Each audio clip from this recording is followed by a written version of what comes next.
And you are? John Perkins, better known as an economic hitman. I wrote the book Confessions of an Economic Hitman, as well as 7 other books on economics and indigenous people. We worked for the IMF. We had IMF contracts, World Bank, Inter-American Development Bank, USAID, U.S. Department of Treasury, State Department, those kinds of contracts through the company. I did not work directly, personally for them.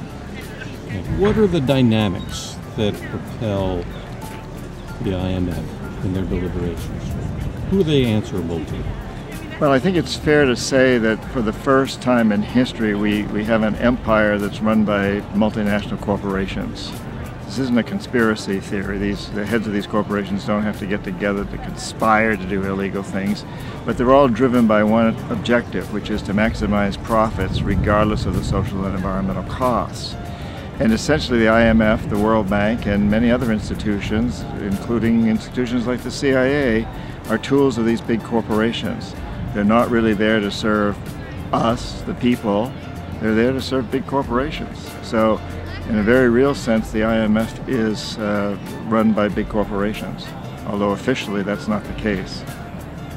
So when you characterize yourself in the title of this book, Confessions of an Economic Hitman, how are you using that term? What is an economic hitman? Well, I think it's fair to say that economic hitmen created this first truly global empire. It's a corporate empire. It wasn't created by the military for the most part.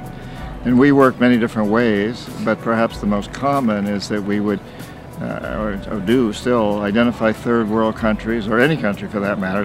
Now it's become first world countries too, that have resources that corporations covet, like oil, and then arrange huge loans to that country through the World Bank or one of its sisters, but the money never actually goes to the country.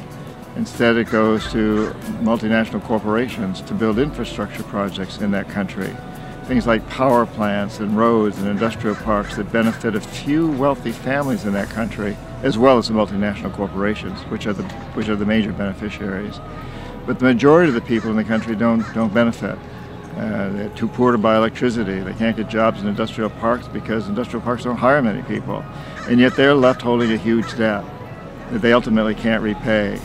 So at some point we go back to their country and say, hey, since you can't pay your debt, sell your oil or whatever the resource is real cheap to the multinationals without any environmental restrictions or any social regulations, or vote with us on some critical United Nations vote, or allow us to build a military base on your soil to protect these corporations that are operating there.